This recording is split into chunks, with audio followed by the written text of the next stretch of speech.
Hello everyone, myself Dr. Mohit Luthra. I am working as a consultant non-invasive cardiology in Shri Agarsen International Hospital Sector 22 Rohini, and I am director of the Shubh Heart and Ultrasound Clinic Rohini Sector 16. Today we are going to discuss a very important topic. It is hypertension and its effects on kidney. And we know prevalence of hypertension is increasing day by day, and we are nowadays seeing very young and very old patient, both kind of patients which are suffering with hypertension.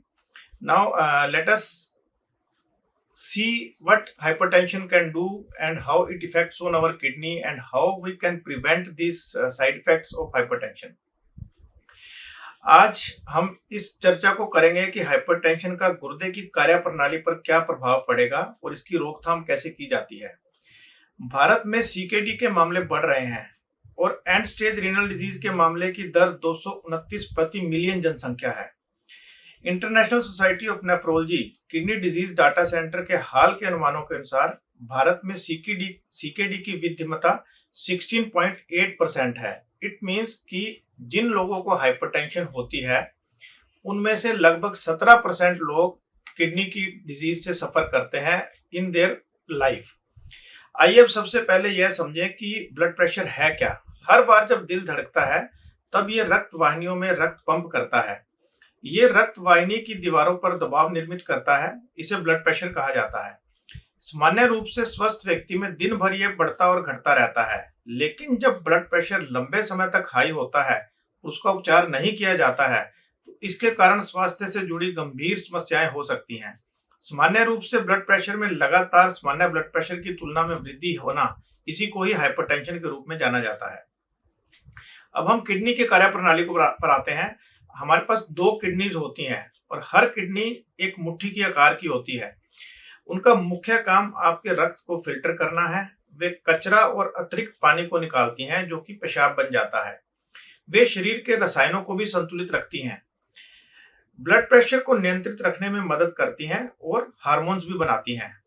Chronic kidney disease का अर्थ है कि आपकी किडनियां क्षतिग्रस्त हैं और वे रक्त का अपेक्षित रूप से क्षरण नहीं कर पा रही हैं। इस नुकसान के कारण आपके शरीर में अवशिष्ट पदार्थ इकट्ठे होते रहते हैं। इसके कारण अन्य समस्याएं भी आ सकती हैं जो आपकी सेहत को नुकसान पहुंचाती हैं। Diabetes and blood pressure both are CKD के सबसे मेन, आज के टाइम पे सबसे मेन कारण है। हाई ब्लड प्रेशर किडनी को कैसे प्रभावित करता है? हाई ब्लड प्रेशर रक्त वाहिनियों को संकरा बना सकता है, जो परिणामस्वरूप पूरे शरीर में उन्हें नुकसान पहुंचाती हैं और कमजोर कर देती हैं, जिसमें किडनियां भी शामिल हैं। संकरेपन के कारण रक्त का प्रवाह घट जाता है। यदि आपकी किडनियों का रक्त वाहिनियों को नुकसान हुआ है तो वे शायद ठीक से काम ना कर सकें। जब ऐसा होता है तब किडनियां सारा अवशिष्ट पदार्थ और अतिरिक्त द्रव आपके शरीर से निकालने में सक्षम नहीं हो पाती हैं। रक्त वाहिनियों में अतिरिक्त द्रव आपके ब्लड प्रेशर को और भी बढ़ा देता है, जिसके कारण खतरनाक चक्र निर्मित हो जाता है और जिसके कारण अधिक नुकसान के चलते किडनी फेलियर हो जाता है। किन लोगों को हाई ब्लड प्रेशर या किडनी डिजीज होने की अधिक संभावना रहती है? आपको हाई ब्लड प्रेशर होने की संभावना अधिक होती है यदि आप फर्स्ट वृद्ध हैं, आयु के साथ साथ ब्लड प्रेशर बढ़ता है, हमारी रक्त वाहिनियां समय के साथ साथ स्वाभाविक रूप से मोटी और सख्त हो जाती हैं। सेकंड, आपके किसी परिवार के सदस्य को अगर हाई ब्लड प्रेशर है तो हाई ब्लड प्रेशर वंशानुगत तरीके से भी आगे बढ़ता है, means hereditary blood pressure high होने के चांसेस ज्यादा होते हैं। थर्ड, आपकी जीवन शैली की आदतें अगर अस्वास्थ्यकर हैं, यानी कि आप अधिक सोडियम या नमक खाते हैं, कई सारे अल्कोहलिक पेय पीना या शारीरिक रूप से सक्रिय नहीं रहना आपको हाई ब्लड प्रेशर के जोखिम को बढ़ा सकता है।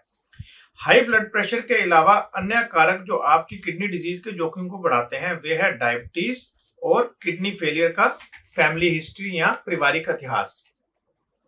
हाई ब्लड प्रेशर और किडनी डिजीज के क्या लक्षण हैं? हाई ब्लड प्रेशर से क्षतिग्रस्त अधिकांश लोगों को कोई लक्षण नहीं होता। विरल मामलों में हाई ब्लड प्रेशर के कारण सिर दर्द होता है। शुरुआती किडनी डिजीज के भी लक्षण शायद नहीं दिखते हैं। जैसे जैसे किडनी डिजीज बढ़ जाता है और बिगड़ता रहता है, कुछ लोगों को सूजन आने लगती है, जिसे एडिमा कहा जाता है।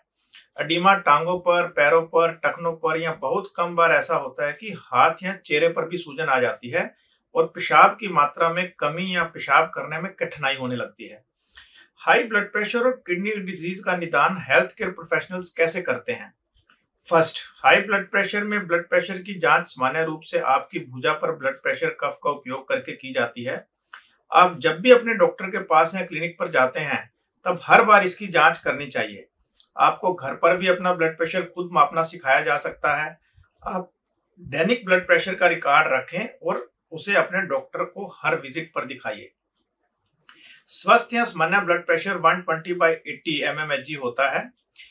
ब्लड प्रेशर अगर 120 और 80 से ज्यादा हो तो उसको ब्लड प्रेशर माना जाता है। अपर limits of expected blood pressure is 130/85, but in diabetics and kidney patients it is best to be keep the blood pressure below 120/80. Kidney disease की जांच करने के लिए हेल्थ केयर प्रोफेशनल्स किन चीजों का प्रयोग करते हैं? एक, फर्स्ट नंबर पे एक ब्लड टेस्ट होता है जो आपके गुर्दे कितने अच्छे से आपको रक्त को छानते हैं, उसके वो GFR कहा जाता है, उसका हम कैलकुलेट करते हैं। सेकंड, एल्बुमिन की जांच करने के लिए यूरिन का टेस्ट कर सकते हैं कि यूरिन में एल्बुमिन रिलीज हो रहा है या नहीं हो रहा है। अगर किडनी क्षतिग्रस्त होती है तो हमारे यूरिन में एल्बुमिन निकलने लगता है। तो इन दो चीजों से हम किडनी डिजीज के बारे में पता लगा सकते हैं। हाई ब्लड प्रेशर से किडनी डिजीज के बढ़ने की रोकथाम या धीमा कैसे किया जा सकता है? हाई ब्लड प्रेशर से किडनी डिजीज को धीमा करने या रोकने का सबसे अच्छा उपाय है कि आप अपने ब्लड प्रेशर को घटाने के लिए स्टेप्स उठाएं। इन स्टेप्स में शामिल है कि दवाओं और जीवन शैली संबंधी बदलावों का मेल करना, जैसे कि शारीरिक रूप से सक्रिय रहना, स्वास्थ्य वजन बनाए रखना, धूम्रपान को छोड़ना, तनाव का नियंत्रण करना मीन्स ब्लड प्रेशर को नियंत्रण रखना, स्वस्थ आहार का पालन करना जिसमें शामिल है कि कम सोडियम वाला आहार लेना। आपकी किडनी डिजीज का कारण चाहे जो भी हो, लेकिन हाई ब्लड प्रेशर आपकी किडनी की स्थिति बदतर कर सकता है।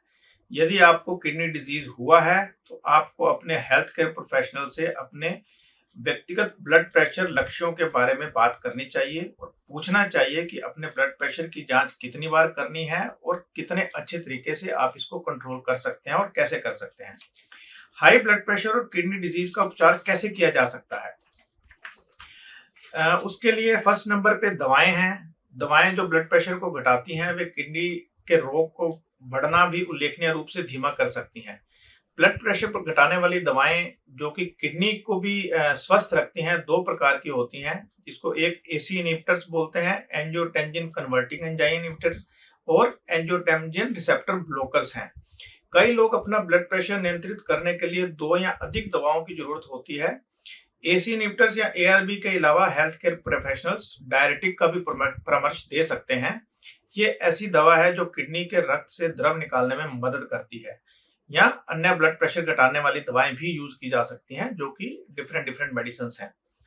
देन सेकंड थिंग इज शारीरिक गतिविधि। हर सप्ताह मध्यम तीव्रता के एरोबिक गतिविधि कम से कम 150 मिनट तक करने का लक्ष्य रखें। ये गतिविधियां आपके हृदय स्पंदन को तेज करती हैं, इसके कारण से आपको जोर से सांस लेनी पड़ सकती है। एक बार में बिना रुके कम से कम 10 मिनट तक सक्रिय रहने का प्रयास करें। एरोबिक गतिविधियों में शामिल है बाइकिंग, तैरना, तेज चलना या स्विमिंग भी आप यूज कर सकते हैं। देन शारीरिक भार यानी कि वेट। यदि आपका शरीर का भार अधिक है या आपको मोटापा है तो अपना वजन उपचार के पहले वर्ष के दौरान हाई ब्लड प्रेशर के लिए 7 से 10% वेट घटाने का लक्ष्य रखें। आपका लक्ष्य 25 से कम BMI का होना चाहिए ताकि आपको ब्लड प्रेशर को नियंत्रण करने में मदद मिले। देन नेक्स्ट इज तनाव। तनाव नियंत्रण या फिर विश्राम कैसे किया जाता है और समस्याओं का सामना करने के उपाय सीखने से आपको भावनात्मक और शारीरिक स्वास्थ्य सुधर हो सकता है। कुछ गतिविधियां जो आपके तनाव को कम कर सकती हैं उनमें शामिल है शारीरिक रूप से सक्रिय होना, योगाभ्यास करना,